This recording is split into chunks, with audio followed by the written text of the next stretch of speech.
Have you ever wondered why two people can earn a similar income, face the same bills, and make completely different money decisions? One person saves every extra dollar, the other spends it. One feels secure with a healthy savings account, the other feels secure spending and enjoying life as much as they can. The truth is, most money habits aren't created when we're adults. They're created much earlier, during our childhood years. Today, Jake and I are sharing our own stories, two very different money journeys. And by the end of this episode, you might identify the moment, or series of moments, that shaped the way you think about money today. Because whether you're a saver, spender, planner, or somewhere in between, your relationship with money usually starts long before your first paycheck. Money habits are usually learned, not chosen. Our childhood has a huge influence on how we view money and how our spending and budgeting habits are formed. Whether we experienced stress, scarcity, or abundance, those experiences tend to leave a mark. I couldn't agree more. Our environment shapes us in so many ways. So let's start there. Farah, how was money handled in your household growing up? My parents were very careful with money. We didn't have much because my dad was pursuing a higher education, and my mom worked multiple jobs to help support the family. For years, we lived paycheck to paycheck. Shopping at Kmart was the norm. My parents loved the blue light specials because every dollar mattered. I remember hearing about those. It was basically a surprise sale announcement, right? Exactly. It made saving money feel exciting. Looking back, I learned early on that being careful with money wasn't a burden. It was simply how life worked. Did that change as you got older?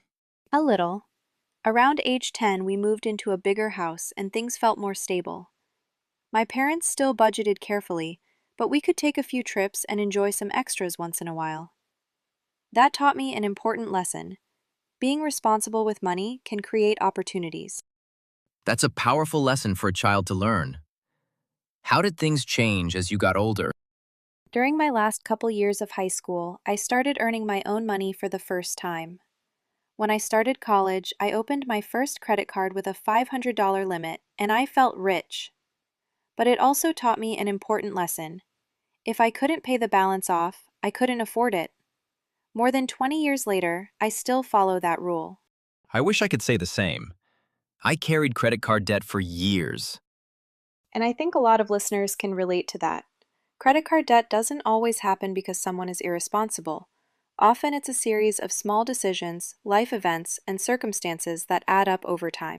I agree. So, what happened after college? When I first moved out on my own, money was tight for a few years. Eventually, I started earning more and had some breathing room. I remember I went through a brief designer handbag phase. Nothing extreme, but I definitely enjoyed browsing outlet stores and finding deals. That phase didn't last long at all. Eventually, I realized I'd rather spend money on travel and experiences than on things sitting in my closet. Then the 2009 recession happened. Like many people, I experienced layoffs and uncertainty. Those experiences reinforced something I'd already learned. Financial security matters. So that's my story in a nutshell. Jake, your experience with money was very different. Tell us about your journey. It really was different. In my family, money wasn't something you planned. It was something you reacted to. If there was extra money, you enjoyed it. If there wasn't, you figured it out. As a teenager and young adult, earning my own paycheck felt less like responsibility and more like freedom. Money meant independence, fun, and relief from stress. Saving felt abstract and spending felt real. What was your first job? I was 16 and worked at a fast food restaurant. Honestly, I mainly wanted money for sneakers. My parents only bought me 1 or 2 pairs a year, so if I wanted more, I had to earn the money myself. Later, I worked at a sporting goods store and used my employee discount whenever I could. The discount is a nice perk of the job. It sure was. Looking back, I realized my teenage mindset followed me into adulthood. I wasn't reckless. I paid my bills, showed up to work, and avoided major financial disasters. But there was no intentional direction. Raises became lifestyle upgrades, and credit cards became tools for convenience. I kept telling myself I'd get serious about money later. From the outside, everything looked fine. But underneath, there was a level of financial anxiety I rarely acknowledged. I think a lot of people can relate to that. Definitely. After college, it took some time to land a full-time job. And that's where we met. Yes, that's right. And that's where we discovered we had completely different views on money. We really did. I remember booking a last-minute vacation and paying an outrageous amount for my flights and hotel. When I told you what I spent, you were so shocked. I remember thinking, why didn't you ask me first? I could have saved you a good chunk of money. I know. I definitely learned my lesson. At the time, I just wanted the trip and didn't think much about the cost.